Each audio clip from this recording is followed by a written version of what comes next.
भारत के सभी राज्यों की खबर SNS न्यूज चैनल पर, खबर जो आपको रखे सबसे आगे।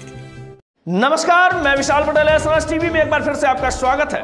आइए रुक करते हैं कुछ खास खबरों की ओर और दिखाते हैं SNS टीवी की यह खास रिपोर्ट।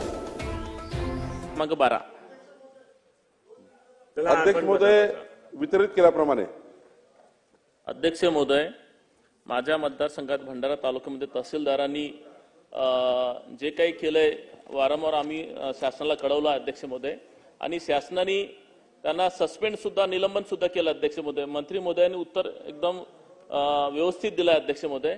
परंतु मगाशी जसं सुधीर भाऊ बोललेत की काही लोकांचं डीएनए जरी चेक केलं तर ते त्यांच्या हिमोग्लोबिन मध्ये सुद्धा ते करप्शनच निघेल, आणि दूध का दूध पाणी का पाणी ह्या विभागाकडून जे मंत्री महोदय आहेत आमचे विदर्भाचे वाघ, तर ते त्यांच्याकडून अपेक्षा आहे अध्यक्ष महोदय।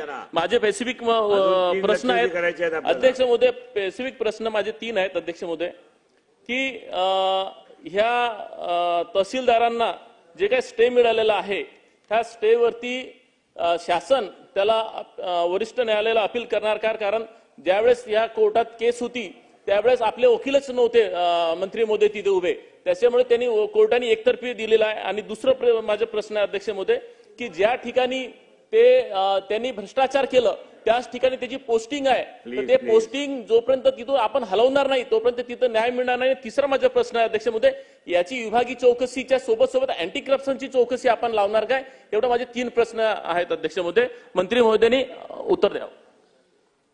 माननीय अध्यक्ष महोदय, एखाद्या तहसीलदारनी किती गंभीर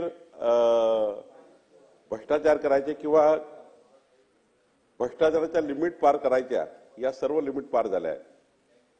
विनीता लांजेवार या तहसीलदारनी ज्या काही चौकशीअंती जे काही आरोप लागले आहेत सस्पेंड केलं विभागाने मागच्या सरकारच्या काळात, त्या मॅटमध्ये गेल्या।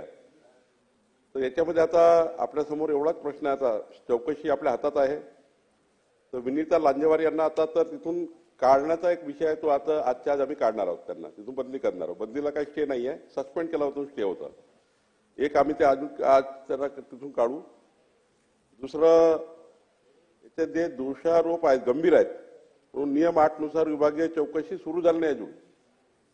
आज विभागीय चौकशी आम्ही सुरू करतोय आणि अँटी करप्शनची खुली चौकशी आपण करतोय।